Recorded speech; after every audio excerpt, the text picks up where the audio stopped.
Salam salam outsider, le débrief commence maintenant.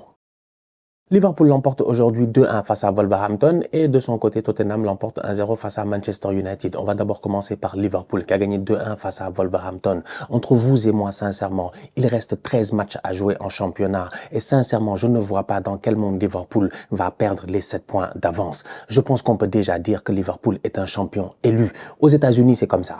Quand les élections sont terminées, avant que tu poses ta main là et que tu viennes dire oui, aïe, Barack Hussein Obama solemnly swear que je vais machin et tout cela là, on t'appelle président élu, président elect. Une fois que tu as prêté ton serment, là on t'appelle président de la République. Liverpool, ils sont pas encore champions, mais ils sont champions élus. Franchement, ils sont forts. Aujourd'hui, le match face à Wolverhampton, quiconque l'a vu, les fans de Liverpool ne me laisseront pas mentir, ils devaient le perdre.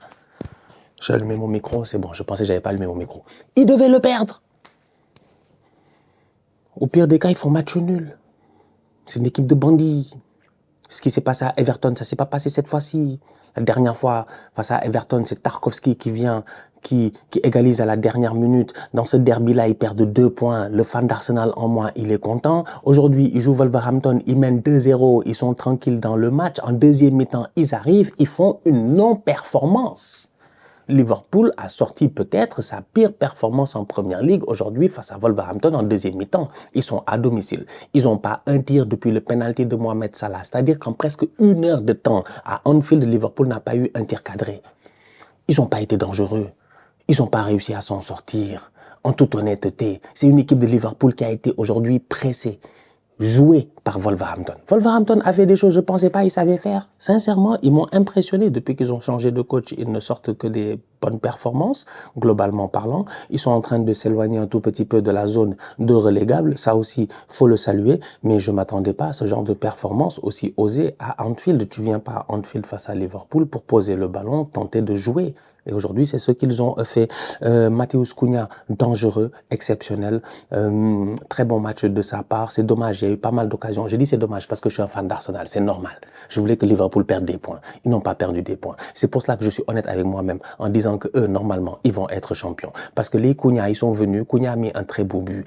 Comment il s'appelle? Mounetzi de Reims, il est rentré, qui était à Reims, il est rentré, il a eu 2 occasions normalement, je pense qu'il aurait pu se gérer, mais ils sont tombés sur un très grand Alisson. Quand il n'y a pas Alisson, il y a Kwanzaa qui est là pour dégager le ballon. Konaté a échappé peut-être à un deuxième carton jaune, il n'y a pas de problème. Arne Slot réagit très très vite. À la mi-temps, il ne prend pas de risque. Il fait rentrer Kwanzaa et c'est Kwanzaa qui vient les sauver sur une action que Mounetzi aurait pu marquer. C'est-à-dire qu'ils sont fatigants, cette équipe de Liverpool-là. Franchement, ils sont très très fatigants. Il leur faut 2 occasions pour claquer un but, un ballon, un mauvais contrôle de Mohamed Salah, un ballon qui vient sur la poitrine de Luis Diaz. Il se débrouille, cafouillage monumental pour claquer un but. Et un penalty qu'ils vont chercher. Ces derniers temps, ils ont beaucoup de chance. Ils ont beaucoup de penalty. Franchement, bon, que veux-tu? Je sais même pas, est-ce qu'il y a contact du gardien sur Luis Diaz ou pas. La seule chose qui me déçoit un tout petit peu, c'est que quiconque a vu le match, oui, les fans de Liverpool, là, ils seront pas contents. Mais la vérité, c'est que le défenseur de Agbadou, s'il est un peu plus intelligent, Luis Diaz l'a touché, il tombe. S'il tombe, il n'y a pas penalty. Va revoir l'action. Va revoir l'action calmement. Mais les fans de Liverpool pourront te dire que la dernière fois, Konaté face à Everton, dans la surface de réparation sur le but de Tarkowski, il y a une petite poussette. L'arbitre ne siffle pas. C'est la même poussette que l'arbitre a sifflé la dernière fois dans Chelsea-Brighton, quand Enzo égalise et que finalement Brighton gagne le match 3-0. J'arrête pas de parler d'arbitrage, mais apparemment c'est peut-être moi le tocard de la classe. À chaque fois que je parle d'arbitrage, je lis des commentaires et je me mets à rigoler. Parce que les cas se suivent et les cas ne se ressemblent pas. Bref, Liverpool a eu son penalty, Salah est venu claquer son penalty, son 150e but de la saison, j'en ai déjà marre, moi il me fatigue. Il y a eu un but de Salah qui est hors-jeu, mais incroyable. Incroyable. Il est parti à la limite du hors-jeu. Il prend le ballon, il prend le boy, le défenseur de Wolverhampton, là, je sais pas si c'est Semedo ou Agbadou. Intérieur, extérieur, intérieur, extérieur. On dirait Lisandro Martinez l'année passée lors du 7-1. Le boy, le temps qu'il tergiverse, il sait pas où est-ce qu'il est, sur quel pied danser et tout. Ça la met un ballon petit filet, mais il y avait hors-jeu. Donc Liverpool, on va être très très sérieux. Globalement parlant, Ils gagnent ce match parce qu'ils ont une attitude de champion, parce qu'ils savent jouer au football, parce que les boys sont très forts, parce que tu peux compter sur Gravenberg. Ça là, c'est 23 buts cette saison, 14 passes décisives. C'est vraiment une saison de ballon d'or. Parce que tu peux compter sur Ryan Gravenberg, parce que tu peux compter sur l'intensité de McAllister. C'est ça qui permet à Liverpool aujourd'hui de s'en sortir. Ils gagnent ce match-là. Un match que je pense, ils auraient pu faire match nul. Ils auraient pu faire match nul. Ça s'est joué à rien. Franchement, Wolverhampton en deuxième mi-temps, ils ont été incroyables. Du début à la fin de la deuxième mi-temps. Mais d'ailleurs, quiconque a vu le match, à la 45e et 45 secondes, c'est-à-dire 45 secondes après le début de la deuxième mi-temps, il y a peut-être but de Wolverhampton. Vraiment, ils ont été dangereux. Ils ont été trop dangereux aujourd'hui, mais Liverpool, que veux-tu? Ça joue au football, c'est pas leur meilleur match. Moi, je trouve que c'est même peut-être leur pire match quand tu regardes statistiquement parlant dans ce match-là. Liverpool joue à domicile. Ouais, ils ont 10 tirs qu'ils ont tous eu, je pense, durant les 30 premières minutes. En fait, les 10 tirs là, je pense, c'est durant les 30 premières minutes. Wolverhampton en a 16 et je pense qu'il y en a 10 qui sont en deuxième mi-temps. Donc, chaque équipe a eu sa mi-temps. Liverpool en a mis 2 et Wolverhampton en a mis qu'un seul. Ça, c'est une équipe qui mérite, je pense, peut-être, d'être champion. En tout cas, qui en ce moment est en train de bien jouer. Donc, moi, ça m'énerve. Ça m'énerve. C'est un score qui m'énerve. J'aurais aimé qu'ils perdent des points. Malheureusement, ils n'ont pas perdu des points. D'un autre côté, il y avait Tottenham face à Manchester United. Le Tocarico. Le Tocarico. Il y avait un temps où c'était un match qui était important. Il y avait un temps où c'était un match où c'était le 4e contre le 5e ou le 6e contre le 7e. Aujourd'hui, c'est le 14e contre le 15e. C'est le moins nul qui a gagné ce match-là. Et ce soir, c'était Tottenham. Manchester United, il n'y a plus rien qui va. Franchement, je l'ai dit la dernière fois dans la vidéo prono, les pronos chaudes de la saison avec Willou. J'ai dit que United, je pense qu'ils vont faire dernier carré d'Europa League. Donc, top 4 au moins en Europa League, en demi-finale. Mais par contre, en Ligue des Champions, je pense qu'ils vont être juste avant la zone de relégable. Quand je regarde le classement aujourd'hui de la Première Ligue, je vais prendre le temps de le regarder calmement. Je vois que Manchester United, ils sont 15e. Ils ont 12 défaites cette saison. Ils ont de la chance, en fait, qu'ils ont 10 points d'avance sur Wolverhampton. Et West Ham n'a que 2 points. West Ham va sûrement passer devant à un moment donné. Bref, United a de la chance d'avoir ses 10 points d'avance sur Wolverhampton, sincèrement, entre vous et moi, parce que c'est une équipe qui, depuis le début de la saison, n'a pas gagné 2 matchs d'affilée en Première Ligue. C'est grave, ça c'est la statistique qui, moi, me choque, je pense, c'est ça, non? Ils n'ont jamais gagné 2 matchs d'affilée en Première Ligue. Comment tu peux être Manchester United, on joue le championnat, et tu n'es pas capable de gagner 2 matchs d'affilée en Première Ligue?